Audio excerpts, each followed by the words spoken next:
Imagine a motorcycle racing world where one team dominates everything until a surprise challenger steps up, turning the tide and shaking things up. That's exactly what's happened in MotoGP, where Aprilia has transformed from an underdog into a consistent threat, challenging the mighty Ducati for supremacy. But here's where it gets controversial. Is Aprilia's rise a testament to brilliant engineering, or is it just catching up in a sport that's all about staying ahead of the curve? Stick around, because this story of evolution and resilience might just change how you view the paddock. In a MotoGP season that's been largely owned by Marc Marquez and the Ducati squad, Aprilia has carved out its own space as a reliable force, frequently making those red bikes sweat. For those new to the sport, MotoGP is the pinnacle of motorcycle racing, pitting top riders and manufacturers against each other on global circuits, with bikes pushing the limits of speed and technology. Aprilia, hailing from Noelle, Italy, has been particularly impressive, ensuring that no other brand has claimed a dry-weather victory, be it a sprint or main Grand Prix, in nearly 30 months, outside of Ducati or themselves. Yet, while Aprilia has been the sole barrier stopping Ducati from total domination in recent years, 2025 marks a pivotal leap forward for them. They've tackled their biggest weakness head-on: reliability across varied tracks. Let's break down their journey with a clear look at their performance stats over the years to give you a sense of how far they've come. Aprilia's progress year by year: GP wins, sprint wins, GP podiums, points, standings, equals all 5. Sprint wins, C11, final standing, is still in progress. Historically, Aprilia's RSGP bike shone brightly on specific circuits, like Barcelona, where it was nearly untouchable. However, its performance was limited to a narrow range, lacking the adaptability that competitors like KTM possessed. This similarity to Ducati's struggles in the late 2010s, where they excelled on straightaways but stumbled in corners, allowed KTM to snatch second place in the Constructors' Championship in both 2023 and 2024. Think of it like a sports car that's a beast on highways but struggles on twisty mountain roads. Versatility matters in racing. But here's the exciting twist. As the current MotoGP regulation era winds down, Aprilia has refined the RSGP into a versatile machine that can compete on any type of track.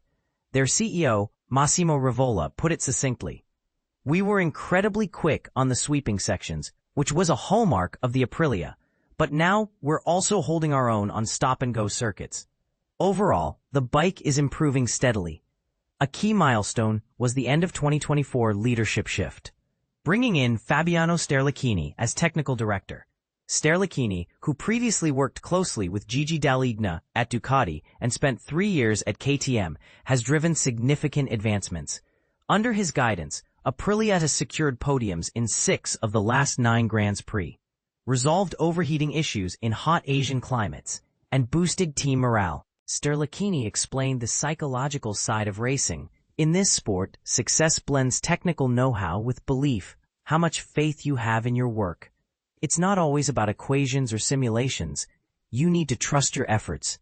If you're inconsistent, those lows can prevent you from seizing highs because you doubt your capabilities. Consistency is paramount.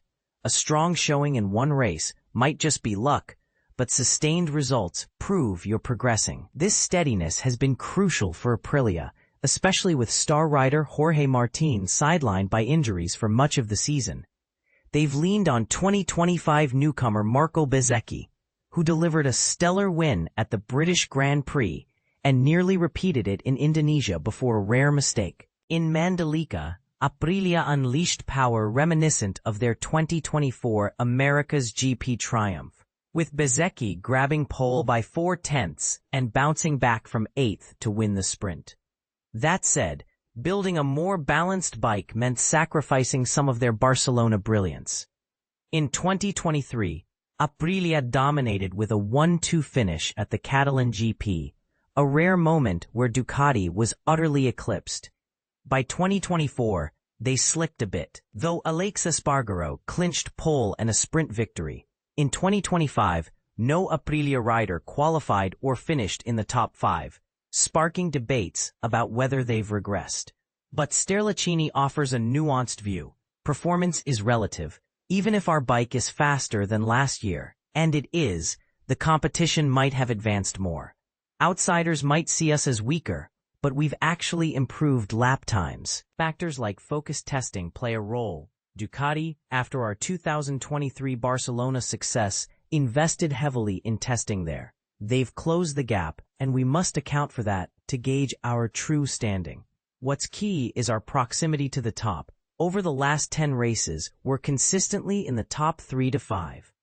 This year's Catalan GP was a Marquez family showdown, with Aleix Marquez edging out his brother Marc on last year's Ducati GP24. Enea Bastianini lagged over 5 seconds behind on the Tech 3 KTM, while Aprilia's I Ogura placed 6th after Bezzecchi's early crash with Franco Morbidelli. As for why rivals gained more ground in Barcelona, Sterlachini notes, teams target their weaknesses. Ducati, reacting to our 2023 performance, prioritized Barcelona in their testing choices, dedicating multiple sessions there. That, along with other variables, explains the shift. And this is the part most people miss. Despite the Barcelona setback, Aprilia's trajectory is upward.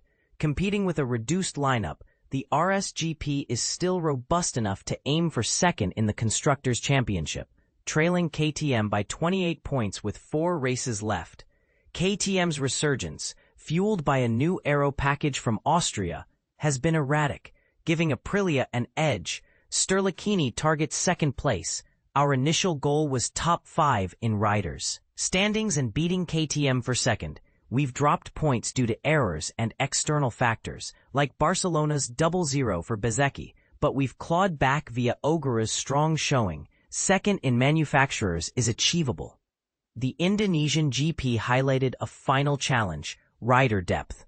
With Martin and Ogura injured, Aprilia started with just 2 riders, and Bezzecchi's error left Raul Fernandez alone, managing only 6th against Luca Marini. If they can align all riders fully, Aprilia could challenge Ducati directly next year.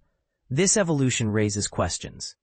Is Aprilia's adaptability a blueprint for success, or does it dilute their unique strengths? Could focusing on weaknesses make them vulnerable elsewhere, like in Barcelona? What do you think? Should teams sacrifice peak performance for consistency, or is dominating certain circuits the real path to victory? Share your thoughts in the comments. We're eager to hear differing views. Read also, MotoGP, Marco Bezzecchi's work ethic reminds Aprilia boss of Valentino Rossi. https://motorsport.com/Bezzecchi work ethic, Aprilia Rossi.